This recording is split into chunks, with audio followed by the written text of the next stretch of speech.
Bonjour, chers amis, chers amoureux de Dieu, c'est le pasteur Samuel Kamwanga. Je suis ici dans une studio pour cette série sur l'épouse pour Christ où nous voulons étudier, un peu comprendre cette relation, cette dimension d'épouse et l'époux, notre époux Jésus-Christ.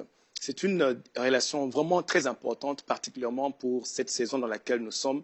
Nous sommes dans, comme j'expliquais dans l'émission précédente, nous sommes dans une saison vraiment prophétique, une saison où Dieu et où l'Église est vraiment en train de marcher dans cette dimension de l'épouse. Et comme je l'ai dit, ce n'est pas nécessairement un enseignement qui est très débattu, qui est très enseigné. Et donc, pour cela, nous allons manquer un peu nous ne sommes pas assez équipés pour marcher dans cette dimension-là. Et pourtant, dans cette saison, je crois que le Saint-Esprit est en train de mettre un zoom ou bien d'amener cette vérité à la surface pour qu'on puisse vraiment être équipés et qu'on puisse bénéficier et marcher vraiment dans cette dimension-là qui est vraiment importante à cause de la saison dans laquelle nous sommes. Et comme j'expliquais, il y a plusieurs saisons. L'Église a traversé plusieurs saisons comme ça. Dans l'histoire de l'Église, il y a eu plusieurs saisons où Dieu a amener l'Église d'une vérité à une autre, d'une révélation à une autre, et l'Église va de gloire en gloire, de gloire en gloire, à cause de ces révélations, de ces instructions. Et ici, nous sommes maintenant dans une nouvelle saison où Dieu est vraiment prophétiquement en train d'amener l'Église dans une dimension que moi j'appelle, ou bien une saison que moi j'appelle, selon la parole de Dieu, le temps des amours.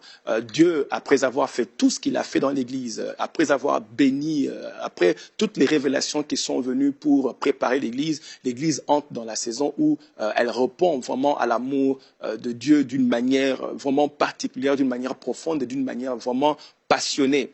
Et le contexte de l'amour dont nous sommes en train de parler ici, c'est le contexte du mariage où Dieu attire vraiment l'Église dans une relation amoureuse. Et j'ai donné les passages de Ézéchiel chapitre 16 où on voit comment Dieu a attiré Jérusalem dans une relation amoureuse, où il a décrit un peu comment il a tissé ou bien a conclu une alliance avec elle.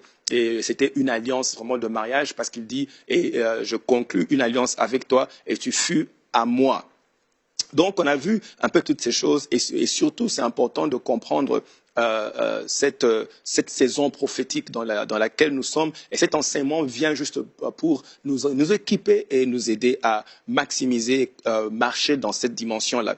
Alors aujourd'hui, je voudrais un peu continuer pour vous parler un peu de comment même Dieu préfère cette relation-là. Pas qu'il préfère nécessairement, je dirais, comment Dieu nous instruit sur cette relation-là. Lui-même, Dieu semble être excité, ou bien en anglais on dit excité, excited, il est intéressé par cette relation. Vous verrez par exemple dans le livre de Ésaïe chapitre 54 verset 5. La Bible dit « Car ton Créateur est ton époux, l'Éternel des armées est son nom. » Ah, il dit « Car ton Créateur est ton époux et l'Éternel des armées est son nom. » Mais il continue, il dit, et ton Rédempteur est le Saint d'Israël. C'est un point vraiment important quand Dieu parle de ton Rédempteur. Et il déclare la rédemption dans le contexte de l'époux ou dans le contexte du mariage. Ces choses sont vraiment importantes. Pourquoi il relie la rédemption avec le contexte du mariage? Il dit, je suis ton époux. Et puis après, il dit, ton Rédempteur, le Saint d'Israël. Il connecte les deux. C'est très important à comprendre parce que la rédemption, dans l'Ancien Testament justement, il y a une histoire qui nous aide à bien comprendre cela et c'est l'histoire de Ruth. Quand Ruth est allée voir Boaz pour lui demander de l'épouser, Ruth dit à Boaz, tends ta robe sur moi, ou tends le pan de ta robe sur moi, ou bien tends ton aile sur moi. Et Ruth était en train de demander à Boaz de l'épouser. C'était un geste symbolique qui voulait dire protection ou bien fiançailles. Protection ou bien fiançailles.